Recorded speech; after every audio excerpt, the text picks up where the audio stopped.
تھوڑی سی اور وقت لیتے ہوئے اس بات کو تھوڑا سا اور وضاحت کے ساتھ بیان کروں کہ روزوں کی کیا برکت ہے اور انسانی زندگی پر اس کا کیا اثر ہوتا ہے. حدیث پاک میں آتا ہے کہ اللہ کے رسول صلی اللہ علیہ وسلم نے ایک مرتبہ پوچھا صحابہ اکرام سے, صحابہ بتاؤ کہ مفلس آدمی کون ہوتا ہے. اس کو بالخصوص کوٹ کیا ہے محدث دکن سید شاہ عبداللہ شاہ صاحب نقشبندی رحمۃ اللہ علیہ نے اپنی شہر آفاق کتاب فضائل رمضان میں, کہ اللہ کے رسول نے پوچھا کہ مفلس شخص کون ہوتا ہے. تو صحابہ نے عرض کیا یا رسول اللہ مفلس وہ ہوتا ہے جس کے پاس کوئی مال و دولت نہ ہو. لیکن اللہ کے رسول نے فرمایا صحابہ دیکھو مفلس وہ نہیں بلکہ مفلس وہ شخص ہے جو اللہ تبارک و تعالیٰ کے پاس بروز قیامت آئے گا, اس حال میں آئے گا کہ وہ یہ سمجھ رہا ہوگا کہ میرے پاس بہت زیادہ اعمال ہیں اور اتنے سارے اعمال ہیں جن کی بنیاد پہ میں جنت میں چلے جاؤں گا. بڑی خوش اور مسرتوں کے ساتھ اللہ تبارک و تعالیٰ کے پاس آئے گا. جب میزان پر اس کے اعمال کو رکھا جائے گا, تولا جانے والا ہوگا, اس وقت چند دعوے دار بھی آئیں گے اللہ کے حضور, آ کر عرض کریں گے اللہ تبارک و تعالیٰ جس کے اعمال کو تو میزان پہ رکھنے والا ہے اس سے پہلے ہمیں اس سے کچھ حق دلا. الغرض مختصر یہ کہ وہ لوگ دعوے کرتے جائیں گے کہ اللہ تبارک و تعالیٰ اس نے ہمارا ناحق مال کھایا ہے, ہم پر ظلم کیا ہے, ہم پر زیادتی کی ہے, ہم سے بدسلوکی کی ہے, تو حقوق العباد کا وہاں پر سوال ہوگا. تو اللہ تبارک و تعالیٰ اس بندے کے جو کہ خوش و خرم ہو کر آیا تھا کہ میں جنت میں جانے والا ہوں, جس کو اللہ کے رسول فرماتے ہیں دراصل یہ مفلس ہے, اس کے نامہ اعمال نکال کر اس کے جو دعوے دار ہوں گے ان کو دیتے جائے گا, پورے نیک اعمال ان کو دیتے جائے گا, حتیٰ کہ پورے اعمال ختم ہوتے جائیں گے, آخر میں بچا رہے گا روزہ. تو توجہ طلب بات یہاں پر یہ ہے کہ جب اعمال ختم باقی روزہ, دعوے دار اور بڑھتے جائیں گے. دعوے دار کہیں گے اللہ تبارک و تعالیٰ ہم بھی دعوت ٹھوکتے ہیں, ہم بھی دعوے رکھنے والے ہیں, ہمیں بھی اس نے حق تلفی کی ہے, ہم پہ بھی ظلم کی ہے, ہمیں بھی اپنا حق دلا اور اس کے اعمال جو باقی رہ گئے ہیں روزے کی شکل میں وہ عطا کر. تو اللہ تبارک و تعالیٰ کا فرمان ہوگا کہ اے دعوے داروں روزہ نہ مانگو, کیونکہ الصوم لی, روزہ تو میرے لیے ہے, میں روزہ کیسے دے سکتا ہوں. تو وہ کہیں گے اللہ تبارک و تعالیٰ اگر تو روزہ نہیں دے سکتا, روزہ تیرے لیے ہے, تو ایسا کر ہمارے پاس بہت سارے گناہ ہیں, حقوق تو دلانا ہے, انصاف تو تجھے کرنا ہے, ہمارے گناہ نکال اور اس کے نامہ اعمال میں رکھ. تو اللہ تبارک و تعالیٰ فرمائے گا یہ بھی اچھا ذریعہ ہے. تو وہ جو دعوے دار ہوں گے ان کے گناہوں کو نکالا جائے گا اور نکال کے اس بندے کے نامہ اعمال میں ڈالا جائے گا. اس دوران میں آ کر روزہ کھڑا ہو جائے گا اور کہے گا الصوم جنۃ, کہ روزہ ڈھال بن کر کھڑے ہو جائے گا اور کہے گا اللہ تبارک و تعالیٰ ایسا نہ کر, میرے تعلق سے تو فکر رہے کہ میں اس کے لیے جہنم کی ڈھال بن کر رہوں اور اس کے گناہوں کے اس کے نامائل میں آنے میں نہیں دوں گا. اور غرض پر لب لباب کلام کا یہ ہے کہ روزہ بندے کے اس طریقے سے اللہ تبارک و تعالیٰ کے پاس اسے پروانہ نجات عطا فرمائے گا کہ اگر کسی کی اس نے حق تلفی بھی کی ہوگی جو کہ نہیں کرنی چاہیے, لیکن روزے کی خصوصیت بتائی گئی ہے کہ روزہ ایسے وقت میں اس کے لیے ڈھال بھی بنے گا, روزہ اس کا وہ پروانہ نجات ہوگا جس کے ذریعے سے اللہ تبارک و تعالیٰ اس میں جنت میں اسے داخل فرمائے گا. جی سبحان اللہ, آپ نے روزے کی فضیلت کو بہت ہی جامع انداز میں بیان فرمایا. مولانا نبی کریم صلی اللہ تعالیٰ علیہ وآلہ وسلم کا فرمان ہے کہ اگر بندوں کو پتہ چل جائے کہ رمضان کیا ہے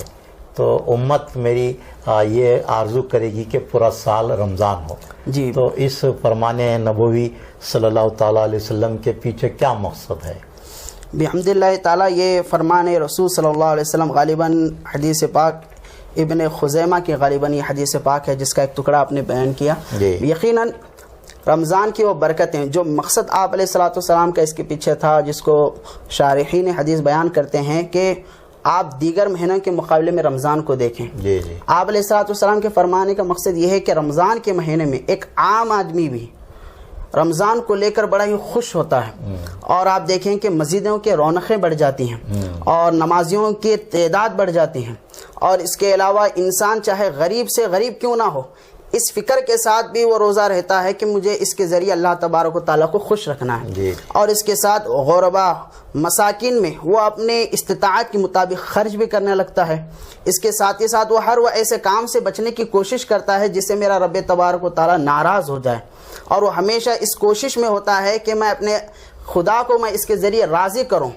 اور نیکیوں کے اس مہینے سے پوری طریقے سے میں فائدہ اٹھانے کی کوشش کروں. اور ایک معنوں میں اللہ تبارک و تعالی رمضان کے مہینے میں ایک قوت، ایک روحانی قوت بندے کو عطا فرماتا ہے. اور جو کہ کہا گیا کہ رمضان یہ دراصل انسان کی بخشش کے لیے اللہ تبارک و تعالیٰ نے بھیجا ہے، تو اللہ تبارک و تعالیٰ کی روحانی قوت جب اسے ملتی ہے تو انسان گناہوں سے پوری طریقے سے دور ہو جاتا ہے. اور جو کہ رمضان مبارک میں اللہ تبارک و تعالیٰ شیاطین کو زنجیروں میں جکڑ کر رکھ دیتا ہے، اور اللہ تبارک و تعالیٰ اس مہینے میں کئی ایک جہنم سے آزاد لوگوں کو کرتا ہے، اور جنت کے دروازے کھولے جاتے ہیں اور رحمت کے دروازے کھولے جاتے ہیں. اور بالخصوص ماہ رمضان میں جو کہ اللہ تبارک و تعالیٰ بندوں کی دعاؤں کو سنتا ہے اور اللہ تبارک و تعالیٰ ان کی دعاؤں کو قبول فرماتا ہے. اور آخری عشرہ بالخصوص جو کہ رمضان کا مہینہ ایک ایسی بابرکت رات بھی ہوتی ہے جس کو شب قدر بھی کہا جاتا ہے، جس میں ایک رات کی عبادت ہزاروں رات کی عبادتوں سے افضل ہے. ایسی بڑی بڑی نعمتیں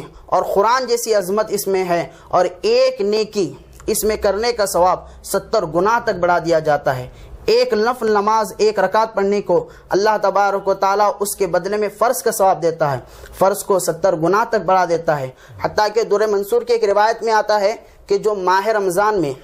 ایک تسبیح سبحان اللہ کی پڑھتا ہے، اللہ تبارک و تعالیٰ اسے 1000 تسبیح پڑھنے کا ثواب عطا فرماتا ہے. سبحان اللہ. جو ایک روزہ رہتا اللہ تبارک و تعالیٰ اسے 1000 روزے رہنے کا ثواب عطا کرتا ہے. اور اسی طرح جو قرآن پاک سے ایک حرف پڑھتا ہے، قرآن پاک کی ایک آیت کو پڑھتا ہے، اللہ تبارک و تعالیٰ 1000 گنا پڑھنے کا اسے ثواب عطا فرماتا ہے. یعنی ثواب کی جو مقدار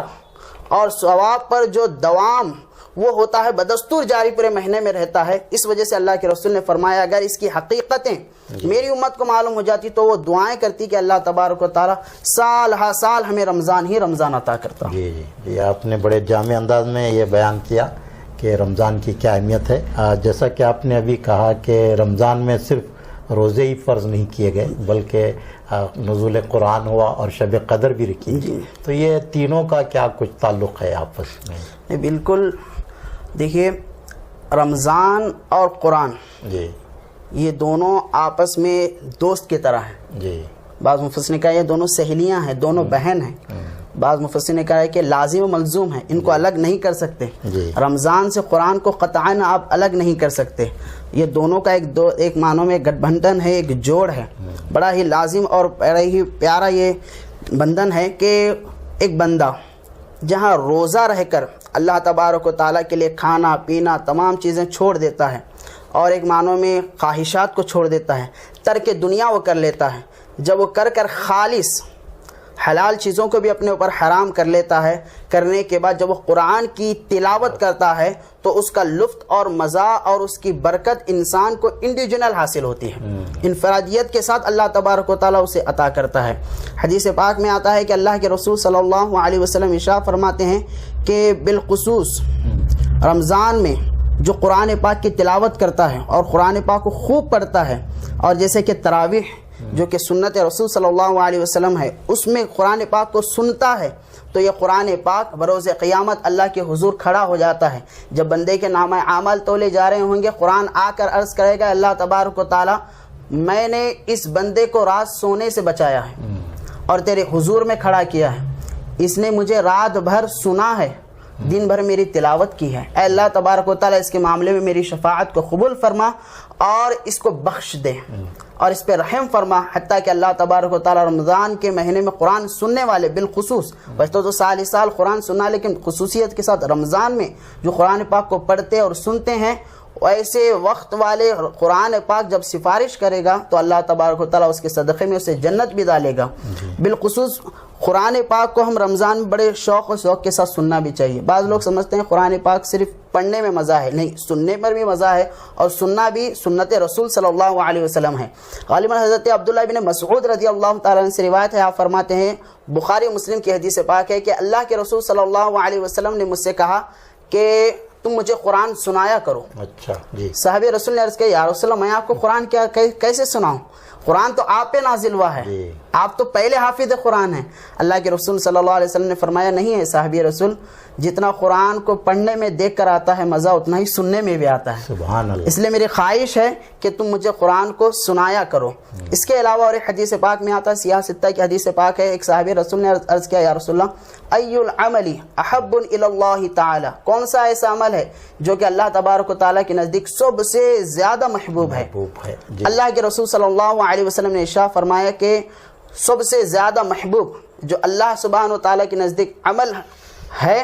وہ ہے قرآن پاک کی تلاوت, کہ بندہ ایک مرتبہ تلاوت قرآن کو ختم کرے پھر اسی لمحے میں اور پیچھے سے قرآن پاک کی آغاز کرے. جی. یعنی الحمد سے والناس پر آئے پھر والناس سے ختم نہ کرے, چھوڑ نہ دے, بلکہ والناس سے پھر الحمدللہ سے اس کو شروع کرے, جس کو کہا گیا کہ حال مرتحل, کہ یہاں سے ختم پھر اور یہاں سے شروع کرے. یہ عمل اللہ تبارک و تعالیٰ کو بہت ہی محبوب ہے. جو کہ ماہ رمضان میں تراویح کے موقع پر ہم یہ کرتے ہیں کہ قرآن پاک کو بدستور سنتے جاتے ہیں تراویح میں, پھر پڑھتے بھی جاتے ہیں, تو یہ عمل بڑا محبوب ہے. اس کے علاوہ آپ نے جو دوسری بات کہی کہ شب قدر, شب قدر کے تعلق سے تو اللہ تبارک و تعالیٰ نے پوری مکمل صورت پاک کو ہی نازل کیا ہے کہ انا انزلناہ فی لیلۃ القدر وما ادراک ما لیلۃ القدر لیلۃ القدر خیر من الف الشہر, کہ شب قدر تو وہ رات ہے جس میں ایک رات شب بیداری کرنے والے کو ہزاروں رات عبادت کرنے کا ثواب عطا کرتا ہے.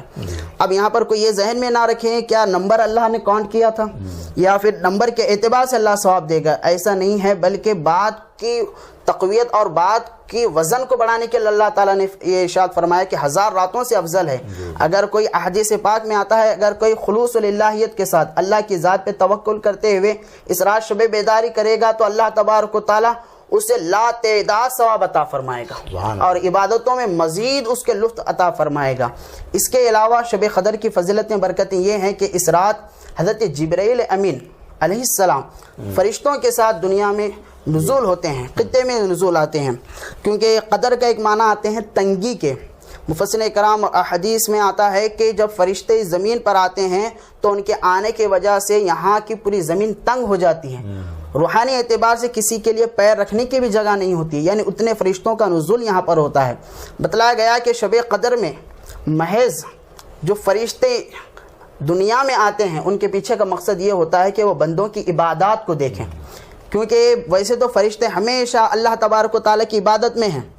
دن رات وہ اللہ تبارک و تعالیٰ کی تسبیح بیان کر رہے ہیں, لیکن حضرت آدم علیہ السلام کی تخلیق کے وقت انہوں نے کہا تھا اللہ تعالیٰ ایسی قوم کو تو کیوں پیدا کر رہا ہے جو جائے گی فتنہ پھیلائے گی, فساد پھیلائے گی, خون ریزیاں کریں گی, جھگڑا کریں گی. اللہ تبارک و تعالیٰ شب قدر کی رات ان فرشتوں کو جواب دینے کے لیے کہتا ہے فرشتے جاؤ, آج کی رات جاؤ, گھروں کو دیکھو, مکانوں کو دیکھو, ہر وہ مقام پر میرے بندوں کو دیکھو کس طریقے سے وہ اللہ تبارک و تعالیٰ کی عبادت کر رہے ہو. جن کی تخلیق پر تو نے شک کیا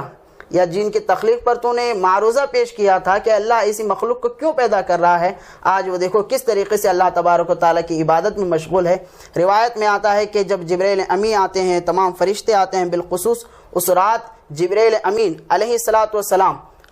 ان بندوں سے ملاقات بھی کرتے ہیں جو اللہ تبارک و تعالیٰ کی عبادت میں مشغول اس رات ہوتے ہیں اور ان سے مصافحہ بھی کرتے ہیں. تو اس طریقے سے اللہ تبارک و تعالیٰ نے اس رات کا انتظام و اہتمام فرمایا ہے بندوں کی بخشش کے لیے اور فرشتوں کو بھیجا ہے. ان فرشتوں کے ذریعے سے اللہ تبارک و تعالیٰ بخشش کا پروانہ بھی بندوں کو عطا کرتا ہے. اللہ کے نبی صلی اللہ علیہ وسلم ارشاد فرماتے ہیں کہ جو اس رات میں عبادتیں کرے گا اللہ تبارک و تعالیٰ اس کے صدقے میں اس کے تمام پچھلے گناہوں کو بھی معاف فرما دے گا اور ہزاروں رات جاگنے اور عبادت کرنے کا اسے ثواب بھی عطا کرے گا.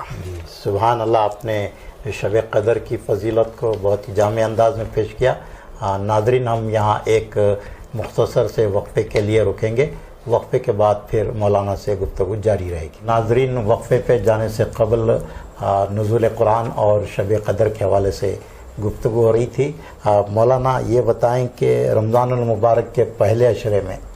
مسلمانوں میں جس طرح کا عبادات کو لے کر ذوق و شوق اور جوش ایمانی پایا جاتا ہے وہ دوسرے اور تیسرے عشرے میں کم ہو جاتا ہے, تو اس کی وجہ کیا ہے؟ جی بالکل, آپ نے وجہ فرمایا کہ بالخصوص ہمارے نوجوانوں میں یہ چیز کو دیکھی جاتی ہے کہ شروعات میں بڑا جوش و خروش ان کا بڑے عروج پر ہوتا ہے، لیکن جیسے جیسے دن بیتتے جاتے ہیں تو ان کا جوش بالکل ٹھنڈا ہو جاتا ہے، یا کہ یوں کہیں کہ دینداری سے دنیا داری کی طرف ان کی توجہ زیادہ ہو جاتی ہے۔ اس کی بے شتر اس کی وجوہات ہو سکتے ہیں۔ ایک وجہ اس کی یہ بھی ہے کہ وہ ہمارا نوجوان طبقہ یا دیگر احباب بھی جو کہ سال بھر وہ جو ہے نا اس طرف توجہ ان کی نہیں ہوتی ہے، یعنی دینی معاملات کے طرف، نمازوں کے طرف، مساجد کے طرف یا دینی بیانات کے طرف، تو اس وجہ سے بھی جب رمضان آتا ہے تو ایز اے فیسٹیول وہ اس کو جو ہے نا انجوائے کرنے کی کوشش کرتے ہیں، تو شروعات میں ان کو مزہ مل جاتا ہے، لیکن جو دن بیتتے جاتے ہیں پھر وہی کاروبار وہ لائن پکڑنے لگتے ہیں، کاروبار کی طرف جاتے ہیں، جو کہ یہ نہیں جانا چاہیے۔ یہ بہت بڑی نوجوانوں کو ایک گزارش بھی ہے کہ یہ سستی، کاہلی، اس سے ہمیں بچنا چاہیے، کیونکہ ماہ رمضان کو اللہ تبارک و تعالیٰ نے ہمارے لیے ہماری بخشش کے ذریعے کے لیے بھیجا ہے۔ اللہ کے رسول صلی اللہ علیہ وسلم ارشاد فرماتے ہیں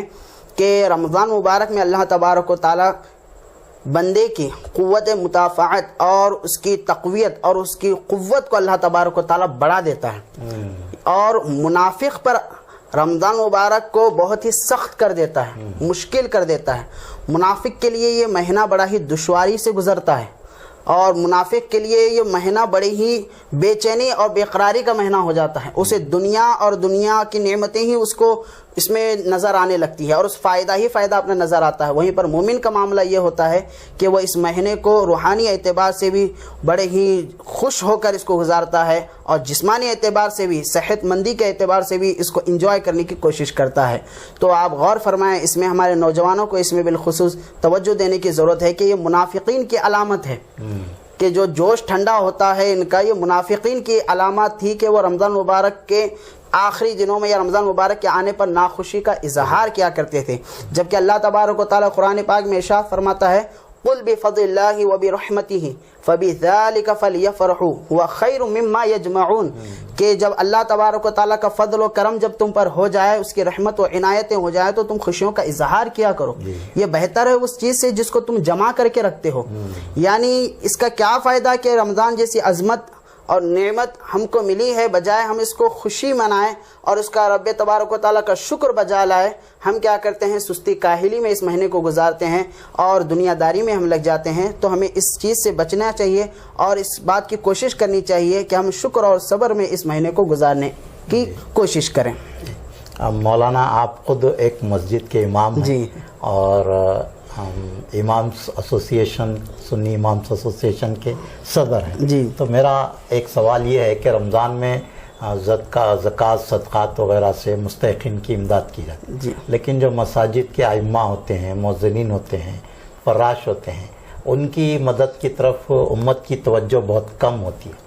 تو آپ بتائیں کہ کس طرح کا نظم ہونا چاہیے کہ ائمہ کی، مؤذنین کی اور فراش جو مساجد کی، ان کی مدد کی جائے، رمضان میں زیادہ سے زیادہ مدد کی جائے۔ جی بالکل، آپ کا سوال،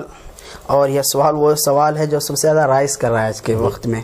بہت زیادہ لوگ اس کو لے کر جو ہے نا پوچھتے ہیں، بہت سارے سوالات اس پر اٹھتے ہیں، جوابات بھی بہت سارے ہیں، لیکن المیہ اس کا یہ ہے کہ ہمارے پاس ائمہ، مؤذنین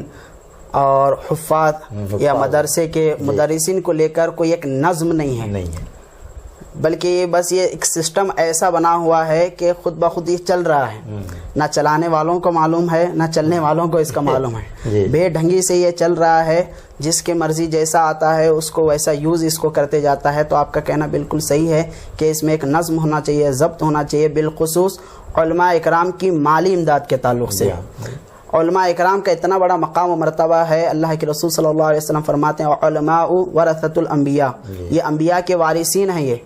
اتنا بڑا یہ سرمایہ ہے قوم کا، لیکن اس کے باوجود آج ان کے تعلق سے کوئی سوچ یا فکر، کوئی لاہے عمل ہمارے معاشرے میں نظر نہیں آتا ہے، جو کہ ایک حقیقت ہے، یہ اس کو کوئی انکار نہیں کر سکتا ہے۔ تو ہمارے لیے ضروری ہے کہ اس میں عمائدین یا وہ اہل ثروت حضرات،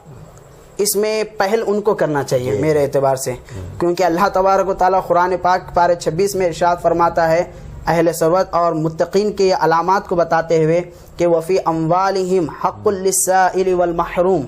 کہ ان کے مال میں سے ان کا حق بھی ہے جو سائل بھی ہے اور محروم بھی ہے۔ سائل وہ شخص جو کہ سوال کرتا ہے،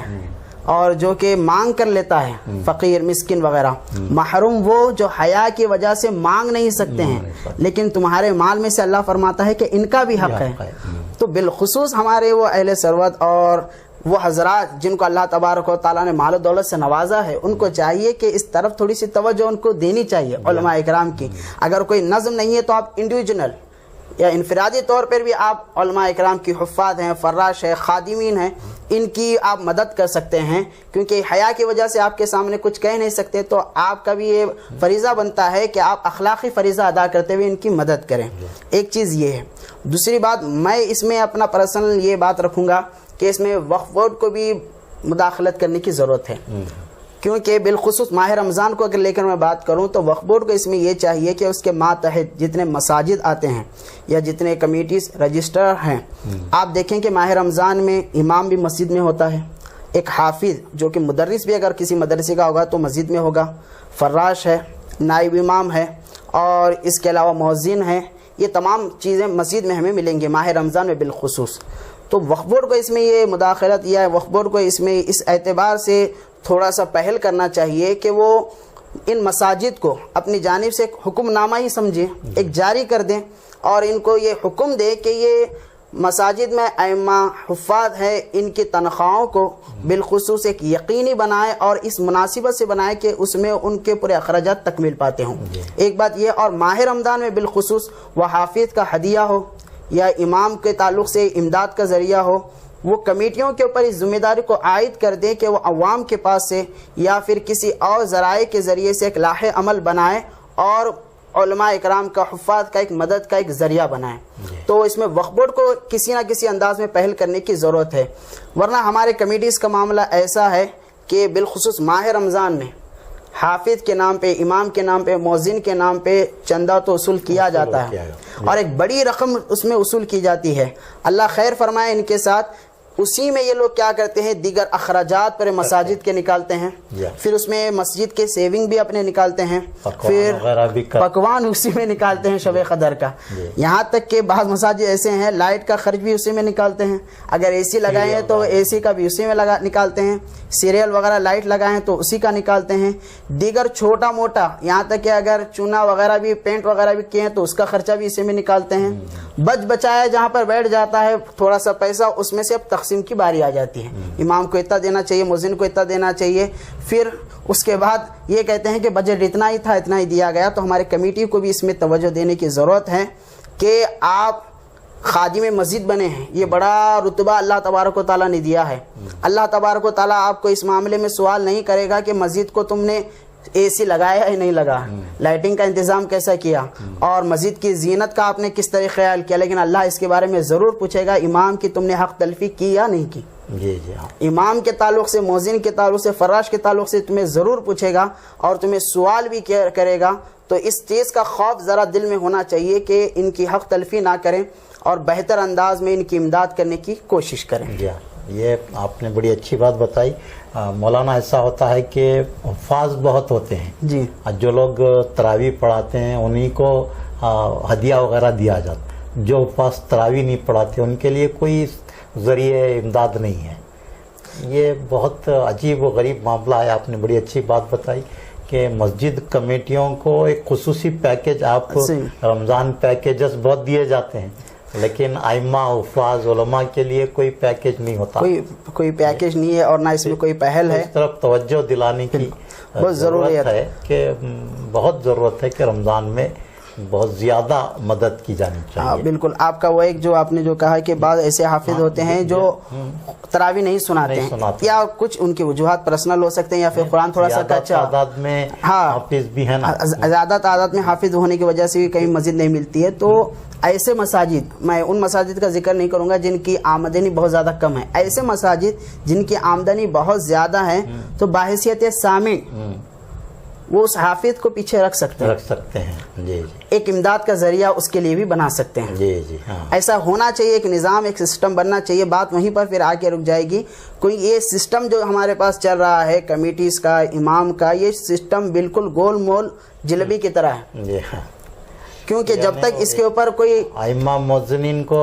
امداد کا مستحق سمجھتے ہی نہیں. مستحق نہیں سمجھتے ہیں، بلکہ بعض لوگ تو ہماری قوم ایسی ہے، میں کھل کے بات کہوں گا کہ اگر امام اس میں تھوڑے سے اچھے کپڑے پہن لیا یا امام تھوڑے سے اچھی گاڑی لے لیا، لوگ یہ سمجھتے ہیں کہ امام صاحب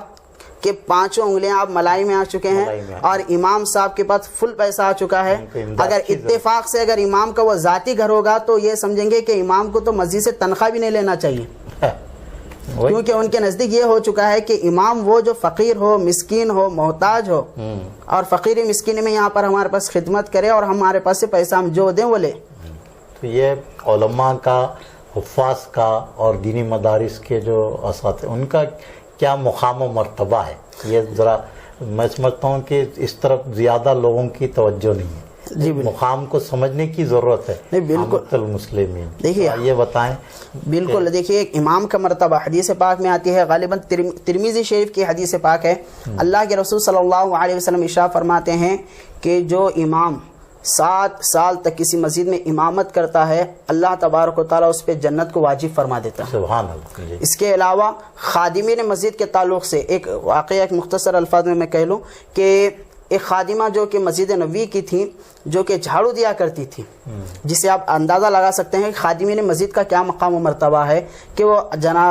وہ جو ہے نا جھاڑو لگایا کرتی تھی، وہ اچانک انتقال ہو جاتی ہے، حضور کی اس کی اطلاع نہیں ملتی ہے، لیکن بعد میں جا کر حضور کو معلوم ہوتا ہے کہ ان کا انتقال ہو گیا ہے. تو اللہ کے رسول صلی اللہ علیہ وسلم فوراً اپنے صحابہ اکرام کو لے کر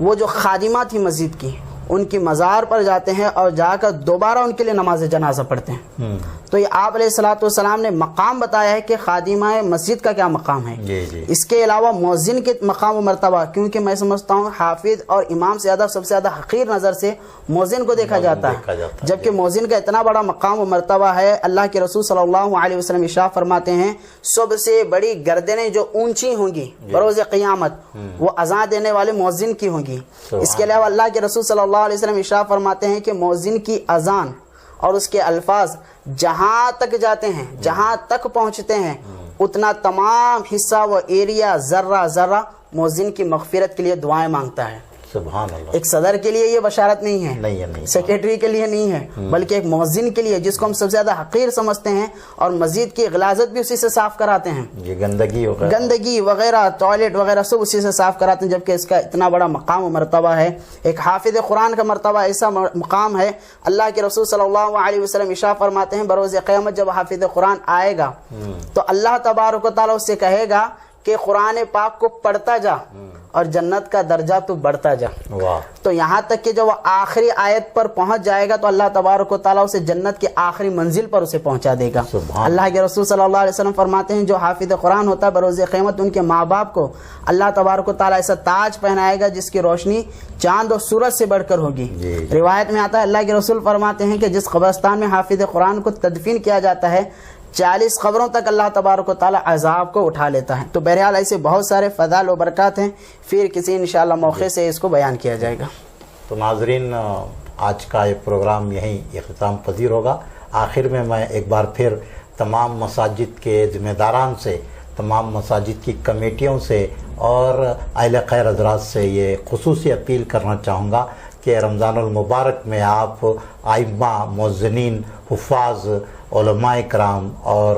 فراش جو صاحبین ہیں ان کی بھی خاطر خواہ مدد فرمائیں. یہ آپ کی مدد کے آپ بے حد مستحق ہیں. جیسا کہ مولانا نے بتایا کہ محروم کا لفظ استعمال آیت قرآن مجید میں آیا ہے، تو اس لیے آپ زیادہ سے زیادہ ان کی مدد فرمائیں. اور ناظرین یہ پروگرام آپ افطار اور سحر کے علاوہ کسی بھی وقت ATV گلبرگہ ٹائپ کر کے فیس بک اور یوٹیوب پر دیکھ سکتے ہیں. اچھی بات کو پھیلانا بھی صدقہ جاریہ ہے. اس پروگرام کا مقصد یہ ہے کہ دین کی باتیں عامت المسلمین تک پہنچائی جائے. تو اس میں ہم آپ سے تعاون چاہتے ہیں. اس پروگرام کو اپنے دوست احباب اور عزیز و اقارب تک بھی پہنچائیں. شکریہ. اللہ حافظ.